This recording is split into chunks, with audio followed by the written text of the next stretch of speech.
الذي لا إله إلا هو الحي القيوم وأتوب إليه. أستغفر الله العظيم الذي لا إله إلا هو الحي القيوم وأتوب إليه. أستغفر الله العظيم الذي لا إله إلا هو الحي القيوم وأتوب إليه. أستغفر الله العظيم الذي لا إله إلا هو الحي القيوم وأتوب إليه. السلام عليكم ورحمة الله وبركاته. الحمد لله رب العالمين، والصلاة والسلام على أشرف الأنبياء والمرسلين وعلى آله وأصحابه أجمعين. أشهد أن لا إله إلا الله وحده لا شريك له، وأشهد أن محمدا عبده ورسوله. اللهم صل وسلم على سيدنا محمد وعلى آله وصحبه أجمعين. رب اشرح لي صدري ويسر لي أمري واحلل عقدة من لساني يفقهوا قولي. رب يسر ولا تعسر، رب اتمم بالخير، لا حول ولا قوة إلا بالله العلي العظيم. أما بعد. بسم الله الرحمن الرحيم. اللهم افتح علينا حكمتك وانشر علينا من غزائن رحمتك يا أرحم الراحمين. بسم الله الذي لا يضر مع اسمه شيء في الأرض ولا في السماء وهو السميع العليم. بسم الله الذي لا يضر مع اسمه شيء في الأرض ولا في السماء وهو السميع العليم. بسم الله الذي لا يضر مع اسمه شيء في الأرض ولا في السماء وهو السميع العليم. والحمد لله رب العالمين. Yang saya hormati pengerusi serta barisan ahli jawatan kuasa surau, yang saya kasihi dan saya muliakan Tuan Imam, Tuan Bilal, Haji-haji, Hajah-hajah, tuan-tuan, perempuan, ibu-ibu, ayah-ayah, hadirin, hadirat yang dirahmati oleh Allah Subhanahu wa taala. Pertamanya saya doakan hadirnya pada malam ini diberikan kerahmatan oleh Allah Subhanahu wa taala. Saya doakan hadirnya pada malam ini diberikan kasih sayang oleh Allah Subhanahu wa taala. Saya doakan hadirnya pada malam ini diberikan kesihatan tubuh badan oleh Allah Subhanahu wa taala. Dan saya turut doakan hadirnya pada malam ini diberikan ganjaran syurga oleh Allah Subhanahu wa taala. Amin amin ya rabbal alamin. Alhamdulillah summa alhamdulillah, syukurnya kita kepada Allah Subhanahu wa taala kerana diberikan lagi keizinan, diberikan peluang oleh Allah Subhanahu wa taala berada lagi dalam rumah Allah Subhanahu wa taala, dan syukur kepada Allah kerana kita selesai solat maghrib secara berjemaah, dan juga kita duduk sebentar sebelum masuknya fardu insya. Kita duduk dalam majlis ilmu, duduk dalam taman-taman syurga Allah Subhanahu wa taala. Moga-moga yang hadirnya pada malam ini diberikan kerahmatan, diberikan kasih sayang oleh Allah Subhanahu wa taala. Di akhir-akhir tahun ni ramai yang bercuti. Jadi insya-Allah yang mana ada ni, insya-Allah moga-mogalah yang hadir pada malam ini Allah berikan kita istiqamah dalam mana menuntut ilmu, dan juga dalam mana istiqamah untuk beribadah kepada Allah Subhanahu wa taala, insya-Allah. Kita sambung tuan-tuan rahmati Allah Subhanahu wa taala. Kita tengok kitab yang pertama dahulu sebagai mukadimah pada malam ini, iaitu kita masih membicarakan tentang bab praktikal dalam solat yang sempurna. Kita sambung yang lepas, iaitu tentang takbiratul ihram. Maka kita sambung yang seterusnya, mengangkat kedua-dua tangan ketika takbiratul ihram. Maka caranya adalah tapak tangan selari dengan bahu dan hujung anak jari selari dengan cuping telinga sebelah atas, serta kedua-dua ibu jari selari dengan cuping telinga sebelah bawah. Kemudian turunkan kedua-duanya dan letakkan di bawah dada dengan menggenggamkan tapak tangan kanan ke atas pergelangan tangan kiri. Maksudnya kita mengangkat kedua-dua tangan, kedua-dua tapak tangan ini menghadap ke arah kiblat. Mengangkat tangan maka ibu jari ni mesti berada sekurang-kurangnya di bawah tahap, di bawah telinga. Ada dalam kitab-kitab yang lain, Nabi merenggangkan sedikit jari jemari Nabi SAW, maka Nabi bengkokkan sedikit. Kedudukan macam tu. Maka kedua-dua tapak tangan itu selari dengan paras telinga ataupun paras paras bahu kita. Ada yang mangkat macam ni, ada yang mangkat macam ni, ada yang mangkat macam ni, macam-macam cara angkat. Sah tak? Sah. Tapi kita nak angkat secara yang sempurna adalah mengangkat di paras telinga ataupun di paras bahu kita. Jadi kedua-dua tapak tangan ini mestilah ke arah kiblat. Katanya para ulama, bila mana kita mengangkat kedua-dua tapak tangan ini seolah-olah kita melambai-lambai Kaabah. Maka kiblat kita ni di arah kita menghadap Kaabah kita, maka kita mengangkat takbir. Bagi orang yang pergi tawaf, dia akan angkat bismillah ya Allahu akbar, bismillah ya Allahu akbar. Sama kata para ulama, konsep itu sama. Bila mana mengangkat itu seolah-olah kita melambai. Yang keduanya kata para ulama, bila mana kita telah mengangkat tangan, maksudnya kita dah buang dah perihal dunia. Dia buang dah di sebelah belakang kita ni, tak ada apa dah. Yang ada ketika mana kita nak angkat ni hanyalah kerana Allah Subhanahu Wa Taala, semata-mata kita nak khusyuk dalam solat. Itu saja. Sebab tu bila mana kita mengangkat tangan, angkat saja tangan, maksudnya apa? Kita telah bermulanya solat. Tiada lagi perkara yang lain yang boleh kita buat ketika mana kita mengangkat takbir. Ketika mana kita telah mengangkat takbir, maka telah mengharamkan baginya perkara yang dihalalkan sebelumnya. Sebelum diangkat takbir, benda tu jadi halal, bercakap halal, makan halal, semua halal. Tetapi bila telah mengangkat takbir, maka menjadi haram ke atasnya. Maksudnya apa? Dia tak boleh dah buat cakap, dia tak boleh bercakap, dia tak boleh makan, dia tak boleh buat apa dah. Setelah mana dia telah mengangkat takbir, maka mengangkat takbir itu adalah permulaan bagi solat. Maka bila angkat takbir Allahu Akbar, tak ada dah yang lain kecuali Allah Subhanahu Wa Taala saja. Sebab tu bila mana kita nak angkat takbir, angkatlah dengan sempurna. Yang kedua, bila mana kita nak angkat takbir, mestilah dalam keadaan kita dah bersedia. Bersedia dah dari segi apa? Bersedia dah kita nak solat. Kalau kita masih duduk kelang kabut, duduk masih dalam perkara-perkara yang lain, maka jangan kita takbir lagi.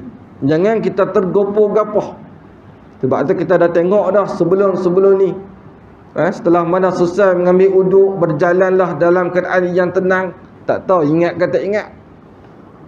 Habis ambil wuduk, berjalanlah dengan tenang sambil beristighfar, astaghfirullahalazim. Maka dalam hati minta ampun dengan Allah Subhanahu Wa Taala supaya apa? Allah ampunkan dosa-dosa kita, gugur dosa-dosa kita. Maka kalau imam dah bersedia dah dalam solat, imam dah angkat takbir dah, ataupun imam dah nak habis dah solat, maka kita tetap datang dalam keadaan yang tenang. Jangan kita berlari-lari. Ada setengah tempat tuan-tuan, dia dengar imam dah nak habis dah, dia berlari tuan-tuan. Berlari tu bukan berlari saja, dia bawa anak kunci satu genggam tuan-tuan. Sepanjang dia lari tu bunyi anak kunci saja, sampai dengar kat imam. Imam dah dengar lah, oh ni baru sampai. Tiap-tiap waktu macam tu tuan-tuan. Maka dia telah mengganggu jemaah yang lain. Sebab tu kita solat berjemaah, kita kena berhati-hati, jangan singgahkan kita boleh mengganggu jemaah yang lain. Tak boleh mengganggu makmum, tak boleh mengganggu imam, tak boleh. Dia datang pun, dah lewat pun, dia tak boleh angkat takbir yang secara terlalu kuat. Pernah berlaku tuan-tuan di tempat saya pergi kuliah, makmum ni datang rakaat yang kedua. Maka bila dia sampai tuan-tuan dalam kelang kabut, dia berdiri, dia sebut Allahu Akbar sekuat-kuat tuan-tuan. Satu surah tu dengar suara dia. Maka ada jemaah yang lain terkejut tuan-tuan. Pak Haji ni jatuh ke apa ke, tiba-tiba bunyi Allahu Akbar. Maka dia telah mengganggu jemaah yang lain. Maka angkat takbir pun sekadar mana telinga dia saja yang mendengar. Ini kalau mana solat berjemaah. Tapi kalau dia solat seorang diri dekat rumah, satu bangunan dengar suara dia pun tak ada masalah. Dia sembahyang dalam rumah, dia takbir Allahu Akbar seluruh di perumahan ni semua pakai dengar suara dia, tak ada masalah. Tapi kalau solat berjemaah, sekurang-kurangnya telinga dia saja yang mendengar. Maka sebutan Allahu Akbar itu mestilah dengar sebutir-sebutir di telinga dia. Dia tak boleh angkat takbir tanpa bunyi, tak boleh, tak sah solat. Dan dia mestilah angkat takbir sambil menyebut Allahu Akbar. Mesti jelas dengar di telinga dia, tuan-tuan. Tak boleh kalau sebut Allahu Akbar itu tidak terdengar daripada telinga dia sendiri. Maka dalilnya hadis Malik bin Al-Huwairis berkatanya, inna Rasulullah sallallahu alaihi wasallam kana iza kabbara rafa'a yadayhi hatta yuhaziya bihima uzunahi. Sesungguhnya Nabi sallallahu alaihi wasallam apabila bertakbir, baginda mengangkatkan kedua-dua tangannya sehingga selari dengan kedua-dua telinganya. Ketika Nabi angkat, tuan-tuan, Nabi angkat selarilah dengan telinganya. Maksudnya sama dengan telinganya. Jadi kita angkat, tuan-tuan, angkat selarilah dengan telinga. Ini sebab ni daripada hadis Nabi SAW, Nabi angkat sama, tuan-tuan, sama paras dengan telinganya. Maka Ibnu Umar berkata, sesungguhnya Nabi SAW mengangkat kedua-dua tangannya selari dengan bahunya ketika mula solat, dan ketika bertakbir untuk rukuk, dan ketika mengangkatkan kepalanya daripada rukuk. Maka Nabi mengangkat takbir ini ada beberapa tempat. Yang pertama ketika mana takbiratul ihram yang pertama.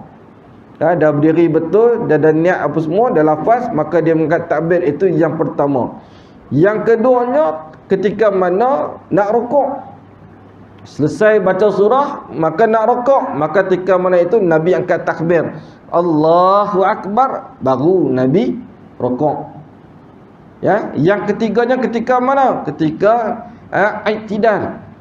Daripada rukuk dan i'tidal, sami Allahu liman hamidah, maka Nabi angkat juga, tuan-tuan, takbir kedua-dua tangannya sama paras dengan telinganya. Maka ada satu lagi, tuan-tuan, yang boleh kita mengangkat takbir. Ada empat kedudukan kita mengangkat takbir. Yang keempatnya iaitu ketika mana kita naik saf ataupun rakaat yang ketiga daripada tahiyat awal. Rakaat pertama, rakaat kedua kita duduk tahiyat awal, maka dah selesai tahiyat awal kita nak naik rakaat yang ketiga, ketika mana itu kita digalakkan untuk mengangkat takbir. Maka dia bukan tiap-tiap rakaat tu kita angkat takbir. Salah tak? Tak salah, tetapi daripada segi kesempurnaan. Takbiratul ihram kita angkat takbir, untuk rakaat kedua kita tak angkat, masuk rakaat yang ketiga maka kita angkat takbir, barulah kita membaca Al-Fatihah. Maka bagi orang perempuan ataupun kaum ibu, diparas dadanya sahaja. Maka bila para ibu diangkat-angkat tangan, diparas dadanya, maka dirapatkan kedua-dua ketiaknya. Orang perempuan dia tak angkat kembang macam kita angkat ni. Dia tak berkepak macam kita. Tetapi orang perempuan ni dia sekadar mana di bahagian dadanya saja. Dirapatkan ketiaknya, tidak dibuka seluas-luasnya. Bukan hanya di ketiaknya, seluruh tubuh badan orang perempuan ni dirapatkan. Dirapatkan, kakinya dirapatkan, pahanya dirapatkan. Ketika mana rokok sekalipun, dia kena rapatkan sikunya di perutnya. Ni orang perempuan, Allah jadikan sifat orang perempuan ni sifat pemalu. Orang lelaki ni dia tak tahu malu.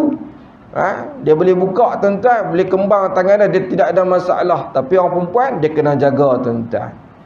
Dia kena rapatkan ketiaknya ketika mana mengangkat takbir. Maka mengembangkan anak-anak jadi ketika takbiratul ihram. Dalam dalilnya hadis menyebutkan adalah Nabi SAW mengangkat kedua-dua tangannya dengan membuka jari-jari lurus ke atas. Maka merenggangkan, menjarakkan jari-jari dan tidak pula menggenggamnya. Maka ketika Nabi tuan-tuan angkat, Nabi merenggangkan sikit, Nabi tak genggam. Nabi tak tutup jari, Nabi luruskan jari jemari Nabi semua ke atas. Maka janganlah kita genggam macam tu. Ni mesti angkat tangan, buka kedua-dua tapak tangan.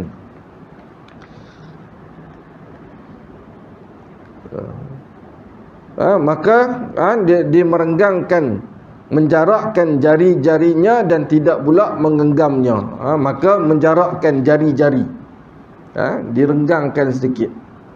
Maka keadaan jari-jari tangan, takbir atau ihram, rukuk, bangkit daripada rukuk dan bangkit daripada tahiyat awal, dibuka dan direnggangkan tanpa berlebihan dan tidak merapatkan. Ni ketika menangkan takbir, jari direnggangkan. Ada 4 keadaan: takbiratul ihram, rukuk, bangkit daripada rukuk, i'tidal dan bangkit daripada tahiyat awal. 4 keadaan kita angkat takbir. Dan ketika mana ini jari ini direnggangkan. Yang kedua rukuk. Rukuk pun direnggangkan. Maksudnya tangan kita letak di lutut, maka jari itu dibukakan. Pegang lutut tu, jari kita dibukakan, jangan dirapatkan. Yang ketiga sujud. Bila mana sujud, jari jemari kita ini dirapatkan dan manakala hujung jari dihadapkan ke arah kiblat. Ketika mana kita sujud, jari rapat. Masa rukuk tadi jari buka, kita pegang lutut kita. Tapi bila mana dalam keadaan sujud, jari kita ni dirapatkan, maka jari kita ni semua ke arah kiblat. Mesti ke arah kiblat, jangan macam ni. Jangan ke depan macam ni. Ada orang setengah sujud tuan-tuan, tangan dia duduk macam ni. Jadi bila malam ni, semua ni ke arah ke depan. Sujud dirapatkan, maka jari jemari semua ke arah kiblat. Maka yang keempatnya duduk di antara 2 sujud, dirapatkan, diletakkan di atas kedua-dua paha. Duduk di antara 2 sujud, maka jari ni dirapatkan, letak di atas paha ataupun di hujung lutut kita. Lutut sama paras dengan lutut. Maka letak macam tu, letak di atas paha kita.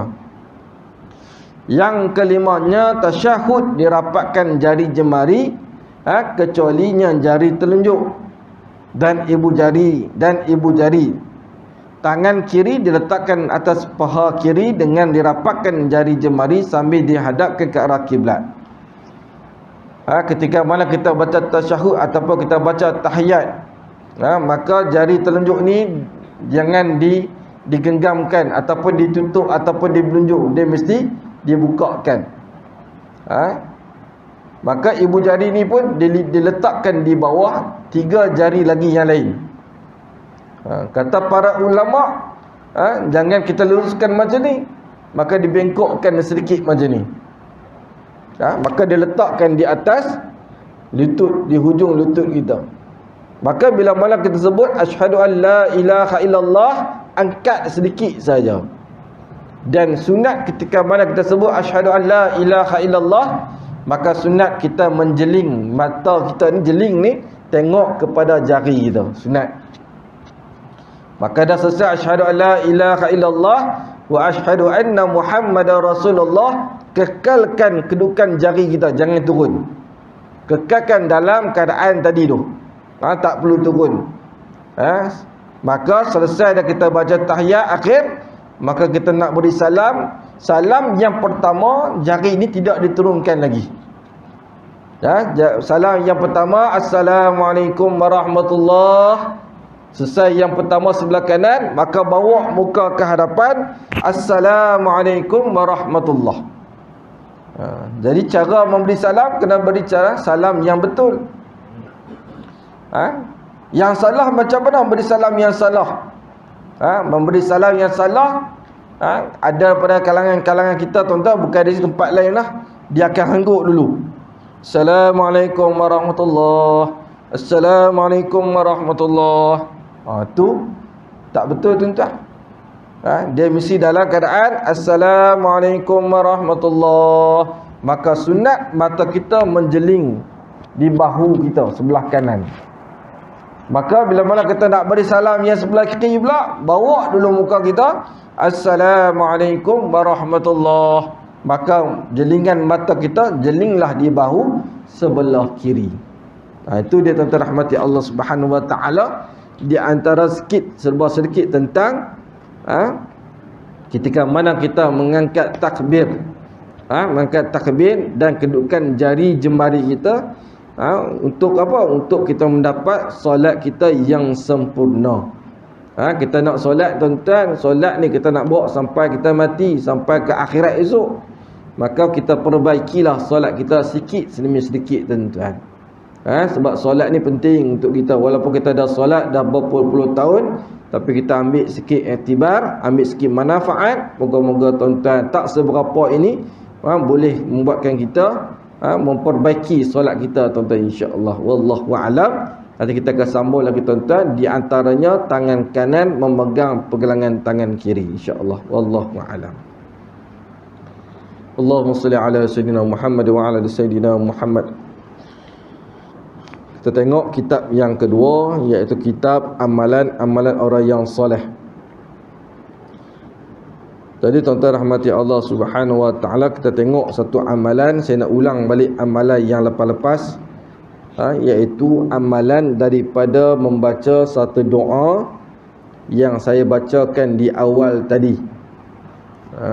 Sebab sekarang ni tuan-tuan musim Covid mai balik, banyak-banyak kawasan negeri-negeri dah meningkat dah tuan-tuan. Jadi tuan-tuan pakat-pakat ambil doa ni. Doa ni pun saya baca di awal tadi. Bismillahilladzi la yadhurru ma'asmihi syai'un fil ardi wala fis sama' wa huwas samiul alim. Tuan-tuan baca yang pertamanya amalan tuan-tuan untuk baca doa ni. Yang pertamanya doa ini dibaca ketika waktu maghrib. Waktu maghrib bacaan ulangan sebanyak 3 kali. Barang siapa yang baca doa ini pada waktu maghrib diulang sebanyak 3 kali, maka akan dilindungkan oleh Allah Subhanahu wa taala sehinggalah keesokan paginya, subuh. Maka bila mana bangun subuh, baca dan ulang semula 3 kali. Maka barang siapa yang baca doa ini diulangkan sebanyak 3 kali, maka akan diberikan perlindungan oleh Allah Subhanahu wa taala sehingga dia bertemu pula pada maghrib tu. Ni doa ni tuan-tuan. Kita nak minta dengan Allah Subhanahu wa taala, Allah berikan perlindungan di antara langit dan bumi.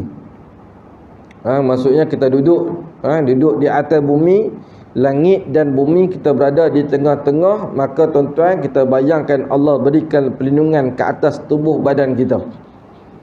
Ini dengan mengamalkan doa ni. Yang keduanya, nak mengamalkan doa ini ketika mana kita nak bergerak. Kita nak bergerak, duduk dalam kereta, duduk atas motor, kita nak bergerak di suatu tempat.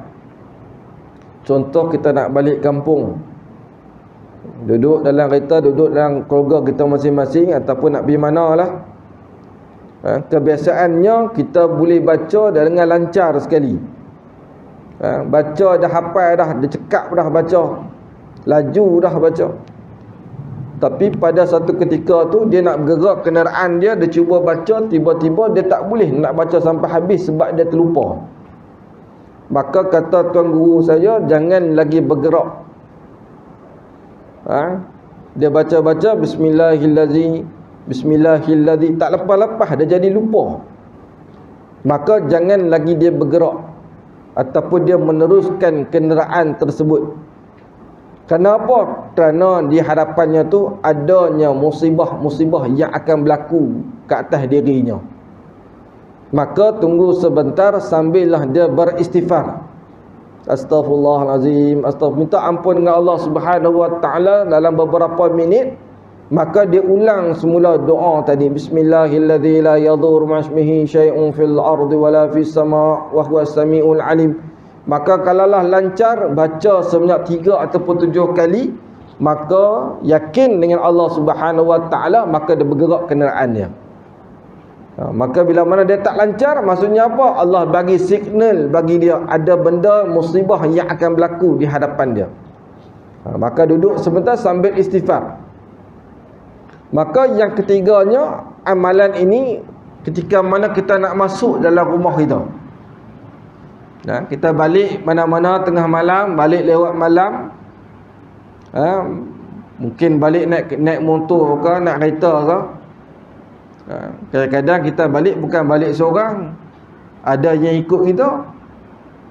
Maka orang yang baca doa ni sampai dia berjalan sampai depan pintu rumah dia baca doa ini 3 kali dia ulang. Sampai depan pintu rumah dia berdiri, dia baca doa ni, ataupun sambil dia berjalan dia baca doa. Sampai depan pintu rumah, maka dia buat isyarat ludah di sebelah kiri. Ludah di sebelah kiri. Kerana apa? Kerana jin syaitan ni dia akan ikut manusia sebelah kiri. Maka bila mana dia berjalan, tuan-tuan, dia pun ikut kita juga. Sampai depan rumah, baca doa ni 3 kali, ludah di sebelah kiri. Isyarat saja, jangan ludah betul-betul. Kalau ludah betul-betul, esok tengok penuh, ayat liuk kita penuh rumah orang lebih. Maka signal dia, bagi isyarat dia. Kita yakin ketika mana kita buat ludah tu, kalau dia ada, kita halau dah, jangan ikut masuk dalam rumah. Ni tuan-tuan rahmati Allah Subhanahu wa taala. Yang keempatnya, ketika mana kita duduk di kedai makan. Duduk di kedai makan, restoran-restoran, kita pergi jalan mana-mana, balik kampung ke mana-mana ke, di RHR ke dan sebagainya. Sebelum mana kita nak makan, nak minum, baca dulu. Kadang-kadang kita tak tahu, tuan-tuan, apa yang akan berlaku, apa ujian Allah nak bagi atas kita. Maka amalkan doa ini. Andainya makanan itu tidak baik, maka ada juga signal yang Allah nak bagi. Kalaulah dalam cawan tu ada benda yang tidak baik, maka akan sesuatu yang akan berlaku pada cawan itu. Kalau makanan yang dalam pinggan tu yang tidak baik, maka akan berlaku juga sesuatu perkara di atas pinggan tersebut. Maka ni di antara beberapa perkara yang boleh dijadikan sebagai amalan. Maka yang menjadi kebiasaan, imam-imam solat maghrib, tolong jangan lupa baca 3 kali untuk semua jemaah kita. Ni bismillahirrahmanirrahim ni baca yakin sungguh-sungguh. Pengalaman saya, tuan-tuan rahmati Allah Subhanahu wa taala, mengamalkan doa bismillahirrahmanirrahim ni, tuan-tuan, Allah jaga sungguh. Ketika mana saya naik motor, tuan-tuan, duduk di rumah apartmen, parking motor di bawah rumah, naik motor keluar, tuan-tuan, bingkai kaca jatuh dekat belakang. Bingkai kaca yang sekeping tu, yang tolak tu, bingkai macam ni, jatuh daripada tingkat 5, tuan-tuan, betul-betul belakang motor, mengeletak kepala lutut, tuan-tuan. Tengok cermin tu hancur. Kalau jatuh atas kepala, tuan-tuan, innalillahi wa inna ilaihi raji'un. Habis, tuan-tuan, saya pergi nak pergi jadi imam. Masa tu saya bertugas sebagai imam. Habis, tuan-tuan, saya buat sujud syukur. Sebab apa? Kalau jatuh atas kepala, tuan-tuan, jalan terus. Bukan kata kecil bingkai sekeping tu. Ni sekeping tu, tuan-tuan, yang jatuh, yang tolak. Terkeluar daripada kaki dia, tuan-tuan, terjun duduk belakang motor, betul-betul hancur, tuan-tuan, cermin tu. Allahu Akbar. Saya yakin sungguh dengan doa ni, dengan keberkatan yang Allah berikan dengan doa ni, tuan-tuan, total amal. Allah berikan perlindungan ke atas kita daripada segala musibah, tuan-tuan. Jadi tuan-tuan rahmati Allah Subhanahu wa taala, saya berikan amalan tersebut dinamakan sebagai doa penggerak. Bismillahilladzi la yadhurru ma'ismihi syai'un fil ardi wala fis sama' wa huwas samiul alim. Moga-moga menjadikan manfaat kepada semua dan jadikan ia sebagai amalan, dan sampaikan juga kepada saudara mara kita, adik-beradik kita semuanya, supaya mendapat mengamalkan doa ni, tuan-tuan, insya-Allah. Wallahu a'lam. Kita sambung tuan rahmati Allah, kitab yang ketiga insya-Allah. Allahumma salli ala sayidina Muhammad wa ala ali sayidina Muhammad. Bismillahirrahmanirrahim. Kita sambung daripada kitab Nota Ajar Seorang Mukmin. Masih lagi kita membicarakan tentang iaitu di antara ujian-ujian Allah Subhanahu wa taala. Kita sambung ujian kita, iaitu ujian yang keempat. Ujian yang Allah Subhanahu wa taala berikan ke atas kita, iaitu di antara ujian yang keempat, iaitu ujian yang keempat ialah Allah Subhanahu wa taala matikan orang-orang yang kita sayangi. Ini merupakan ujian Allah Subhanahu wa taala ke atas kita apabila Allah Subhanahu wa taala mematikan seseorang itu. Lebih-lebih lagi orang yang dimatikan oleh Allah Subhanahu wa taala itu adalah orang yang kita sayangi. Itu ujian.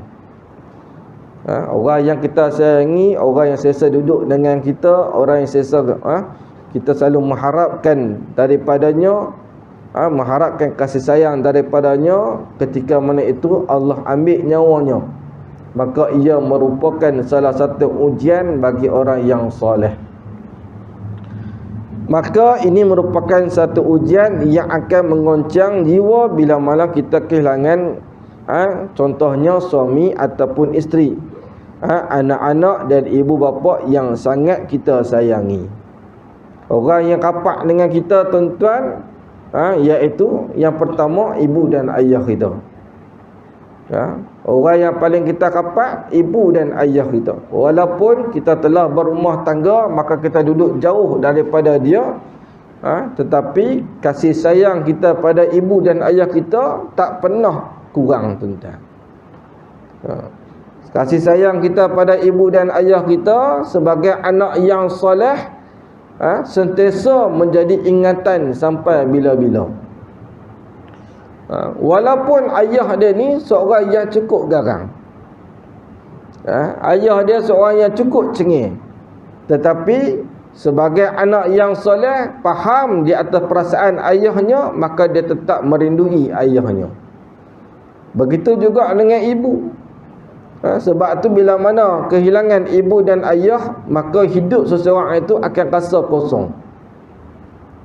Hebat macam mana pun sekali orang tu, berapa ramai sekalipun ahli keluarga dia, berapa ramai sekalipun anak-anak dia, tetapi bila mana kehilangannya ibu dan ayah, dia akan rasa kosong dalam hidup dia.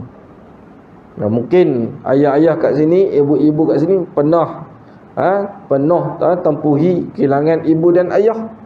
Begitu juga dengan saya. Bila mana kita masa dia hidup, kita seringkali balik ke kampung.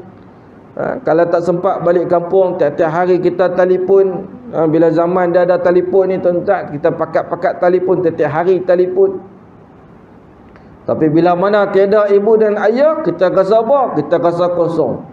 Walaupun kita ada keluarga yang besar. Ni yang saya rasa.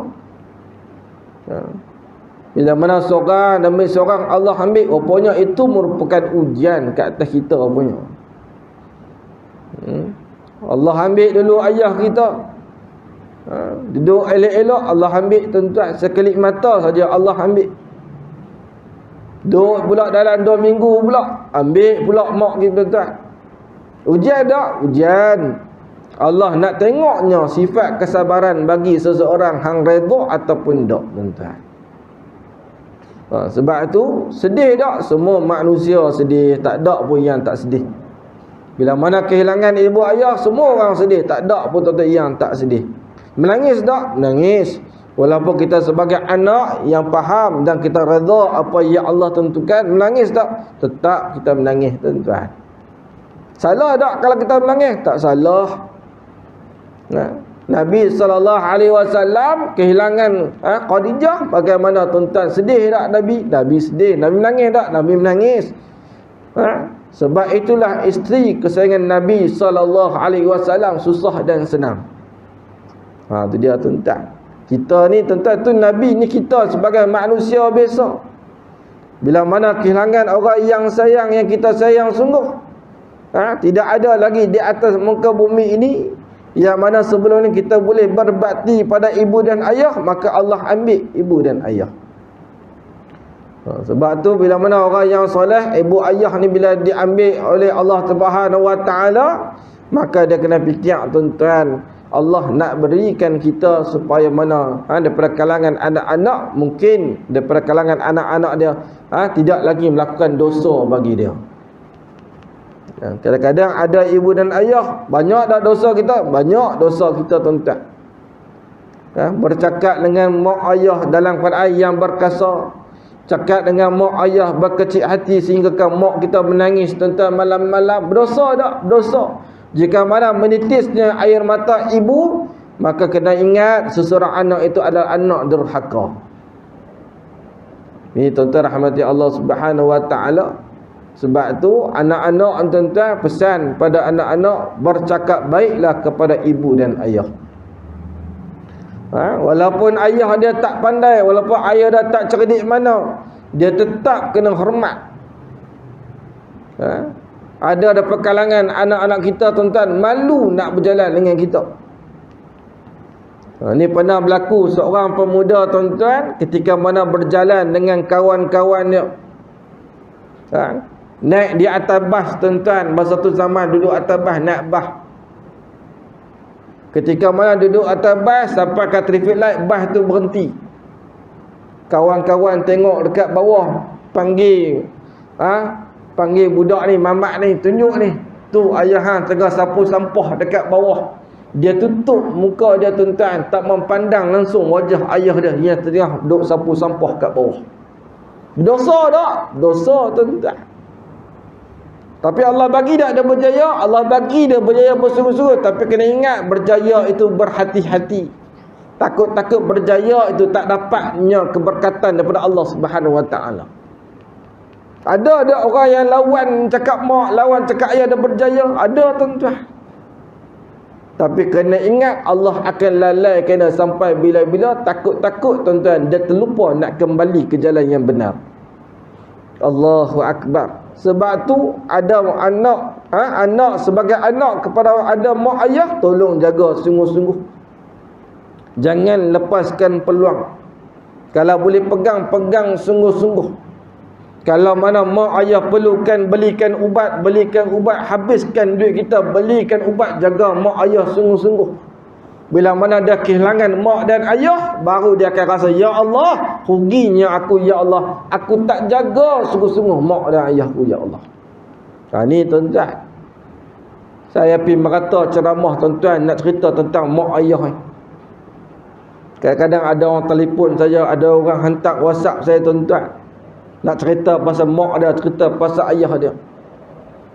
Saya kata, ambil saja semua yang baik daripada mak dan ayah, pegang sungguh-sungguh mak ayah, jangan lepas dah. Selagi mana dia masih hidup, selagi mana dia masih ada, selagi mana kita boleh pergi jumpa dia, selagi mana kita boleh tengok wajah dia, selagi mana kita boleh pegang tangan dia, selagi mana kita boleh cium dia, maka masa ni pegang dia sungguh-sungguh. Ni cuti sekolah, anak-anak pakat-pakat balik bawa cucu ni, pakat balik kampung tuan-tuan.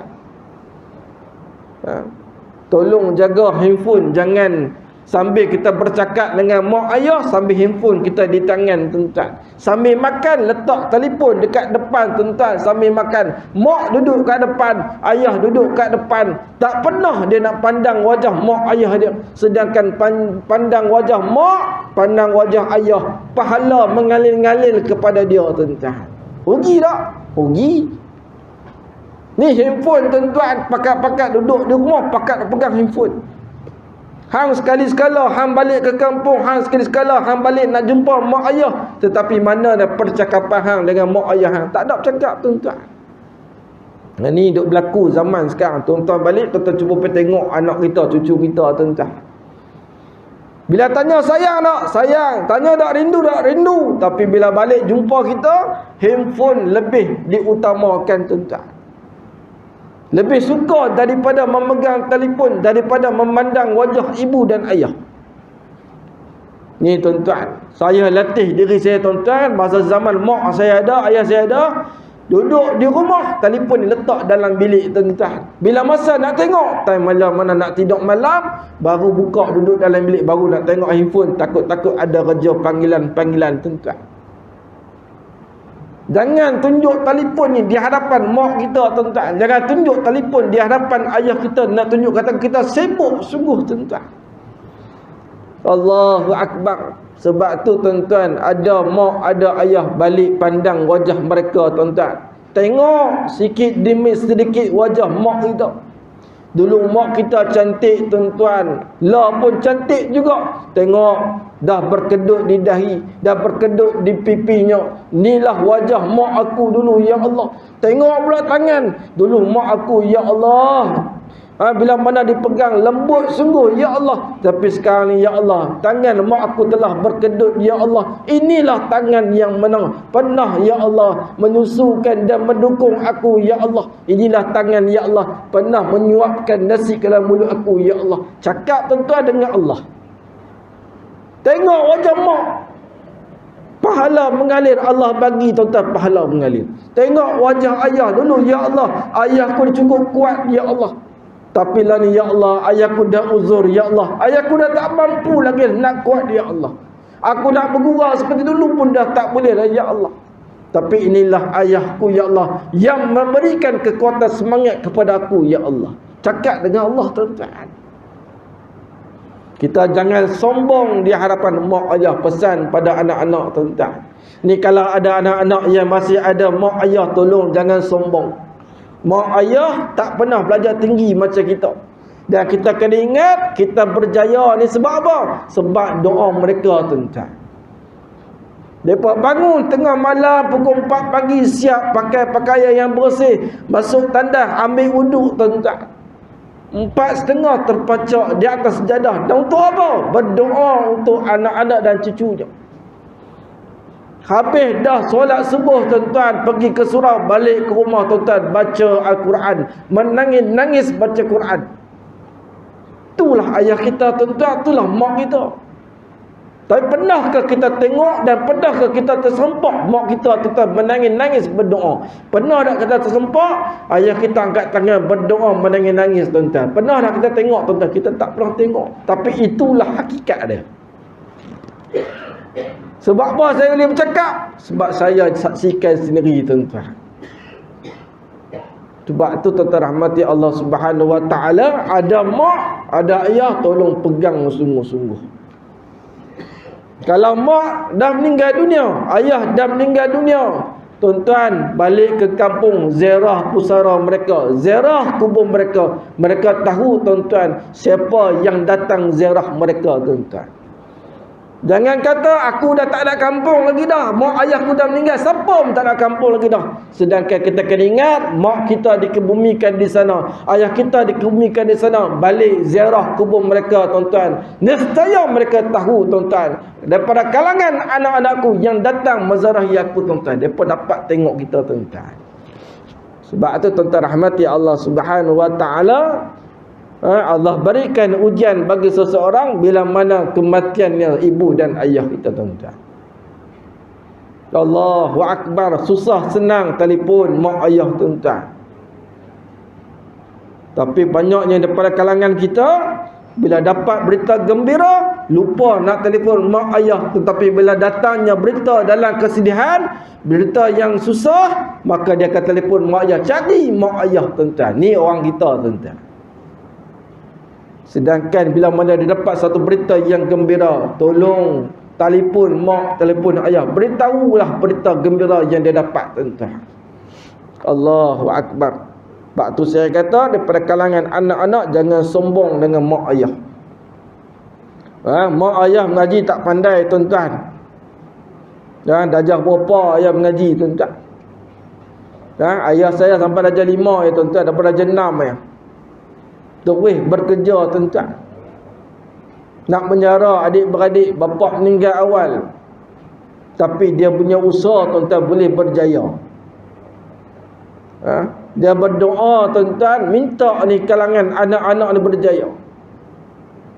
Mak saya 2 hari sebelum meninggal dunia sempat buat video call tuan-tuan, kena COVID. Buat video call adik-beradik semua pekat tengok, termasuk dengan saya sikit tuan-tuan. Tengok dalam video call. Apa saya kata, mak, ucapan terakhir mak untuk kami semua. Apa dia mak untuk ingatan kepada kami semua? Mak tak ada benda lain. Mak hanya nak berdoa supaya mana kamu semua berjaya dunia di akhirat. Sampailah saya ingat tuan-tuan. Itulah doa yang terakhir mak saya tuan-tuan. 2 hari lepas tu tak dengar berita, tiba-tiba dapat panggilan mengatakan dah meninggal dunia tuan-tuan. Meninggal di hospital, siapa pun tak ada di sebelah tuan-tuan. Tu 2021 tuan-tuan. Allah ambil ketika mana tu PKP tuan-tuan. Saya balik tak? Saya pun tak boleh balik. PKP tuan-tuan. Nak urus jenazah, tak ada orang nak urus. Telefon kawan-kawan kampung tuan-tuan, bayar sikit upah. Tolong Ustaz pergi pakai baju tuan-tuan, baju Covid tu. Pergi angkat Ustaz jenazah masuk dalam kubur. Pakat-pakat ambil buat rakaman, hantar mai kat saya tuan-tuan. Maka apa yang boleh buat? Solat khaib daripada rumah tuan-tuan. Sedangkan masa tu saya pun tak sihat, saya kena Covid. Tapi nak katanya itulah doa yang terakhir mak saya yang saya ingat sampai sekarang. Mak doa apa? Sambil dia pakai oksigen, aku doa ni bagi semua ni berjaya dunia akhirat. Nak katanya tuan-tuan, doa mak yang terakhir, moga-moga itulah doa yang Allah angkat dengan musibah ketika mana itulah doa yang paling makbul daripada Allah Subhanahu wa taala. Allahu akbar tuan-tuan rahmati Allah Subhanahu wa taala.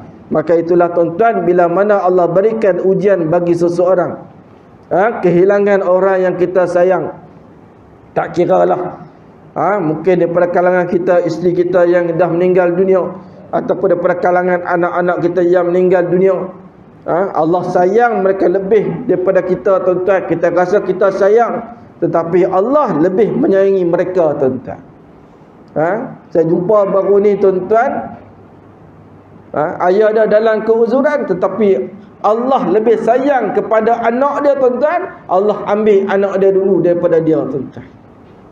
Saya pergi jumpa dengan dia, Haji banyak kena bersabar. Tak apa Ustaz, saya ingat saya yang pergi dulu Ustaz, tapi Allah ambil anak saya dulu Ustaz. Saya kata tak apa, Allah sayang dia Haji, maka dia lebih untung sebab dia masih ada ayah. Ayah yang boleh mendoakan kepada dia tuan-tuan. Dia ada lagi mak dia, doa dia makbul. Dia doa ke atas anak dia yang meninggal dunia, makbul doa mak dia tuan-tuan. Untung tak? Untung tuan-tuan. Allahu akbar. Moga-moga Allah Subhanahu wa taala merahmatilah kehidupan kita. Moga-moga Allah berikan kasih sayang ke atas diri kita tuan-tuan, insya-Allah. Moga-moga tuan-tuan rahmati Allah Subhanahu wa taala. Apa yang Allah uji kita ini adalah merupakan salah satu ujian, dan setiap ujian itu Allah akan berikan pahala yang berlipat kali ganda ke atas kita tuan-tuan. Jangan anggap ujian itu yang membolehkan kita tidak bersemangat, tetapi dengan ujian itu jadikan ia sebagai mendekatkan diri kita kepada Allah Subhanahu wa taala. Kuatkan semangat kita, selalulah berdoa, dan kita kena ingat ujian itu adalah satu-satu perkara yang Allah sayang kat atas kita tuan-tuan. Wallahu a'lam. Moga-moga Allah Subhanahu wa taala merahmatilah kehidupan kita. Yang masih ada ibu dan ayah, selalulah berdoa. Jangan kita lupa nak berdoa pada ibu dan ayah.